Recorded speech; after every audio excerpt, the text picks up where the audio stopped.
ស្ដីអ្នកទាំងអស់គ្នាជួបជាមួយខ្ញុំ Idol ថាថ្ងៃនេះខ្ញុំមានរឿងខ្មោចមួយលើកមកចែកជូនអ្នកទាំងអស់គ្នាសម្រាប់ស្ដាប់មុនចូលគេងកុំឲ្យខាតពេលយូរយើងចូលទៅសាច់រឿងយើងទាំងអស់គ្នា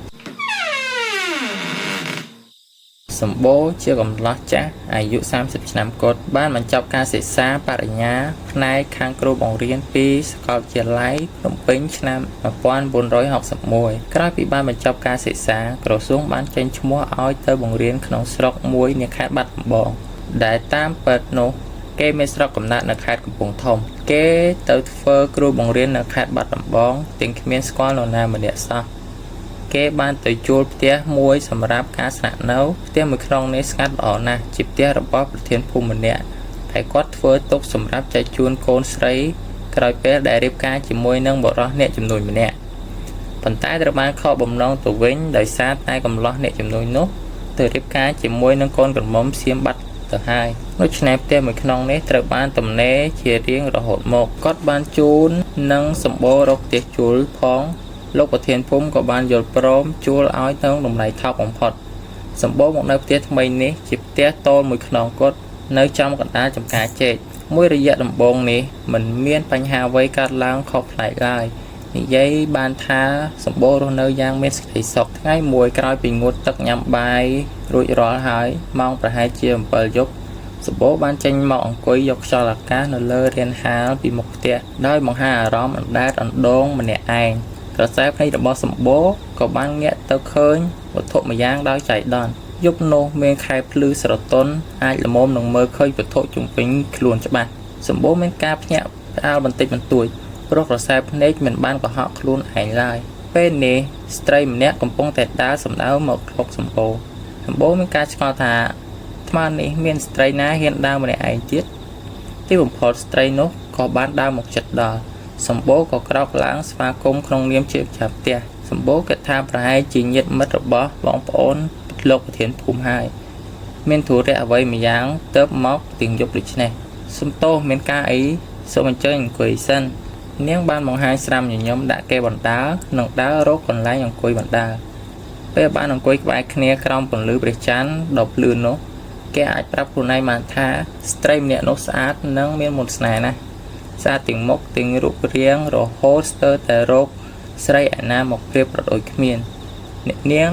ជាអ្នកណាបាទ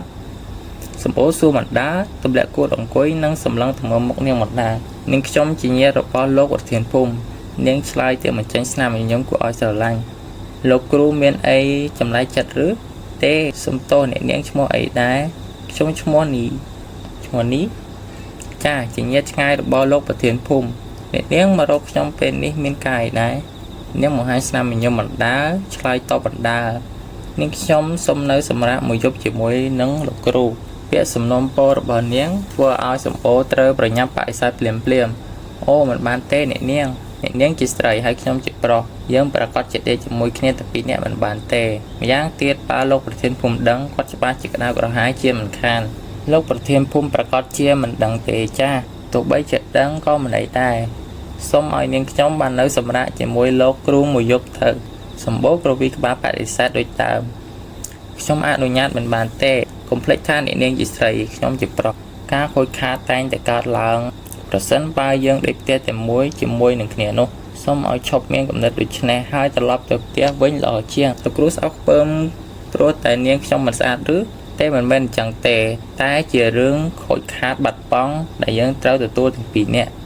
សម្បូរឆ្លើយដោយស្មោះសរនិងសរសើរថាអ្នកនាងពិតជាស្អាតណាស់ប្រសិនបើទៅប្រកួតប្រវត្តិកញ្ញាប្រកាសជាជាប់មិនខាននាងញញឹមម្ដងទៀតហើយនិយាយថាកាលពីឆ្នាំមុនលោកប្រធានភូមិក៏ធ្លាប់បញ្ជូននាងខ្ញុំទៅប្រកួត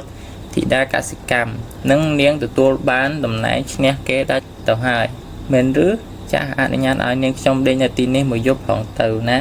ចប់សម្ដីរបស់នាងម្ដងសម្បូរមានការភ្ញាក់ផ្អើលបន្តិចបន្តួចព្រោះពេលនោះគេបានឮសូរសម្លេងឆ្កែលូសម្បូរមានចិត្តខ្វល់ខ្វាយជាធម្មតាអ្នកនាងត្រឡប់ទៅផ្ទះវិញទៅល្អជាងជឿខ្ញុំចុះនៅពេលដែលសម្ដីបដិសេធចុងក្រោយរបស់សម្បូរបញ្ចប់ទៅនាងក៏ប្រញាប់ទៅវិញភ្លាមនាងខ្ញុំសូមសរសើរលោកគ្រូថាជាបរិសុទ្ធដែលមានចិត្តរឹងបំផុតហើយចុះ Ba mình bên chất ở những trong đế chỉ muối nhưng nhóm xông liệt sẵn hai thì giấy chọp những có chiến chương đai trên tàu bát nông chầm nóm làm chết đó khắc mực rất say làng sập bộ bật nháp từ chụp lốc mấy phúm đai chia mà chặt tía hai cái số thả lốc vật thiên phúm miên con chmon ní là tế nhưng thằng những chỉ nhiệt mất ngay được bỏ lốc thiên phúm tế miền tế hạt ấy tao được cử sập bộ ní giấy hạt ca đại cát làng nốt hai lốc vật thiên phúm sạp giang lồng ắt nhưng tham từng cặp thả lốc vật thiên phúm thọ ban mình chu niên ở tao bực cuốt thì đã cả sự cám ca pí năm còn lòng tớ nâng ba nha đồng ánh đạch nhớ đi đợt tây diệt phong lúc vật thiên phum sai là sẽ mối ngon su bình chè bạn sẽ đây thayอย่างmấy lâu của thiên phum sụp sân trong trời xua lục cru sân bátอย่างmấy bánh stray đai một chút lục cru tay luônอย่างmấy sili sầm pot cho các bạn nâng lần đau spy bẹ chiếng miên ca bò so xiên nơ lơ trả chia tiệt phong mền tê lục cru bát mền hai kê một chút nâng lục cru này dây tham mạch khác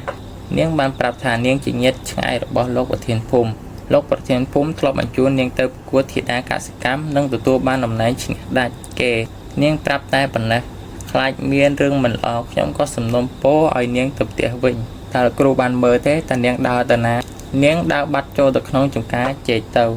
lốc của thiên phum ngọc khả bà hay dây thả cá pi cái năm còn lòng tàu trong ban mình chuôn phải chơi môi bọc hết cho tơ và cốt không cam vị thi về trăm năm bọc hết nông rồi tụ ban đồng quan xin kể ai phải chơi ấy tớ lộc của thiên phum chết tàn ni sum bố rư khuôn là pe là lộc của thiên phum ra chung lo đại một nơi tia một non ní tay để chụp nâng stray cầm mông đại tay khuôn rồi bị bộ rán đôi tay là cối chụp mọc ảnh chân kẻ hao thả máu miếng tàn ní cào lá khuôn mọc lục cối chặt tục tha chia bỏ ra chặt trắng con bà có mọi niên để chỉ mùi báo bên này chẳng tê lục cối bật lát chỉ miên nào cá bạn mau dây rừng ní học trong sạp tê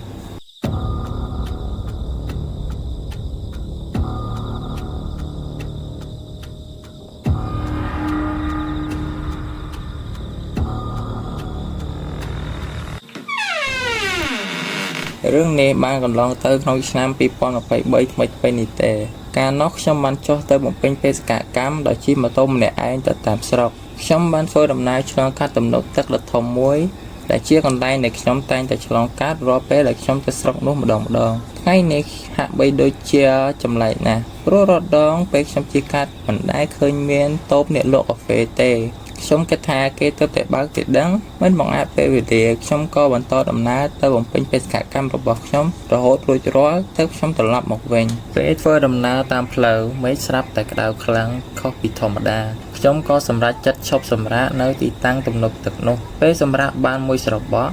nhóm co chạp à róm tốp lộ cà phê và giá xây tập phòng nhóm có sầm ra chất từ tên cà phê hộp còn ta quay đai can tay chầm lái sắp tại mấy prai chỉ máu phliềm đôi prong nâng phliêng thông anh chân cho có bọ làng tiền pe nhóm tại đó tộp lúa nhóm mơ tàu nhẹ lụa có chia nề ri miền ở dụ và hai chia một phẩy năm cùng cô là mồm sliệt khó cả bôi rập riêng nâng quát bị áo bỏ so tại sao khơi có chỉ xây án nhóm của bạn son từ lên chỉ mũi có khá tơ sự đấy chai cha đấy bong ta bong ta cay đá cha men lộ cà phê té cha men ta bong hàng ôn men ta cà phê đông gỗ ta cho mình chơi hộp cà phê đông gỗ tê hay lỡ trong giót ba cá mùi vinh cha bong trong ban có bạc cà rúi phật bản đá nâng ban xa xua bản đá pro nhóm trong lại chết khơi có một lộ mà để ai nơi tạm lâu ngắt có ngắt cùng bóng tại xua sắp tay trong ban đưa sầm lên mà nó xây nét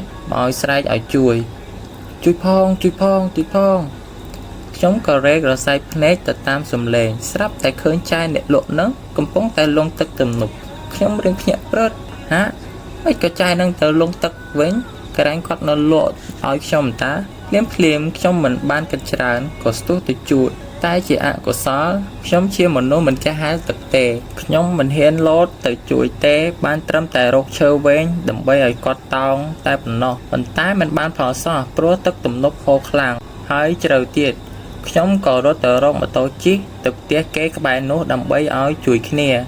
phần tay trong mình toán tiền bán chi mà tổ phó sắp tại cho cậu bỏ mò dạng khlang mấy prai chỉ mau lừa đàm hái sắp tại prai ngủ ngật chân សឹងតែមើលអ្វីមិនយល់មើលអ្វីមិនឃើញខ្ញុំក៏មានអារម្មណ៍ភ័យខ្លះដែរប៉ុន្តែខ្ញុំព្យាយាមតាំងចិត្តអត់ខ្លួនឯងឲ្យរឹងមាំព្រោះខ្លាចមានរឿងអ្វីមិនល្អខ្ញុំព្យាយាមស្រវាលើកម៉ូតូហើយមិនឆេះតែវាមិនឆេះសោះពេលនោះខ្ញុំក៏មានអារម្មណ៍ថានឹងមានរឿងអ្វីកើតឡើងហើយខ្ញុំក៏មើលទៅចែលក់ស្រាប់តែបាត់កាត់ឈឹងតូបក៏បាត់ទៀតខ្ញុំដឹងយ៉ាងច្បាស់ថាខ្ញុំប្រហែលជាខ្មោចលងពិតប្រាកដហើយក្រឡេកទៅមើលបាកាខ្ញុំស្រាប់តែខ្លាចជាដបទឹកសុទ្ធទៅទេនោះយ៉ាងមិនយ៉ាងម៉ាទេខ្ញុំអើយខ្មោចលងហើយខ្យល់បក់កាន់តែខ្លាំងស្របនឹងសំឡេងធ្ងរសន្សឹមមកក្បែរត្រចៀករបស់ខ្ញុំក៏រេភ្នែកខំបើកភ្នែកសម្លឹងតាមសំឡេងនោះស្រាប់តែឃើញសក់យ៉ាងវែងទម្លាក់មកគ្របលើក្បាលខ្ញុំមិនអាចរើទៅណារួចទេហាក់ដូចជាមានអ្វីចាប់ជើងខ្ញុំជាប់ពេលនោះខ្ញុំតល់តម្រេះក៏ព្យាយាមតាំងចិត្តឲ្យរឹងមាំហើយក៏នឹកដល់គុណមេត្តាបិតានឹកដល់គុណព្រះធម៌ព្រះសង្ឃនៃសេចក្តីអំពើល្អដោយអំណាចនៃព្រះពុទ្ធព្រះធម៌ព្រះសង្ឃសូមជួយឲ្យខ្ញុំរួចផុតពីទុក្ខមួយនេះផងក្រោយពីខ្ញុំបានទន្ទិញរួចស្រាប់តែមេឃស្ងប់ខ្យល់ក៏បាត់សក់នោះដែរហើយមេឃក៏ចាប់ផ្ដើមស្រឡះធម្មតាវិញពេលនោះខ្ញុំទើបតែដឹងថាតាមពិតខ្ញុំមិនមែននៅចិត្តម៉ូតូឯណាខ្ញុំស្ទើរតែធ្លាក់ចូលទៅក្នុងទំនប់ទឹកបាត់ទៅហើយភ្លាមនោះខ្ញុំបានឮសំឡេងពូបើកគោយន្តម្នាក់មកតាមផ្លូវក៏ស្រែកហៅគាត់ឲ្យជួយសំណាងល្អដែលគាត់បានឮនឹងបានចុះមកជួយទាញខ្ញុំឡើងទៅលើវិញគាត់បានសួរនាំខ្ញុំបានរៀបរាប់ហេតុការណ៍ដែលបានកើតឡើងប្រាប់គាត់ថាឲ្យប្រយ័ត្នប្រយែងព្រោះអ្នកនៅម្ដុំនេះនរណាក៏ធ្លាប់ជួបដែរធ្លាប់ឃើញដែរតាំងពីពេលនោះមកគ្រប់កន្លែងដែលខ្ញុំទៅឲ្យតែឃើញស្ថានភាពមិនស្រួលខ្ញុំនឹងចាក់ចេញភ្លាមហើយនឹងទៅរកកន្លែងណាដែលមានមនុស្សកុះកភ្លាម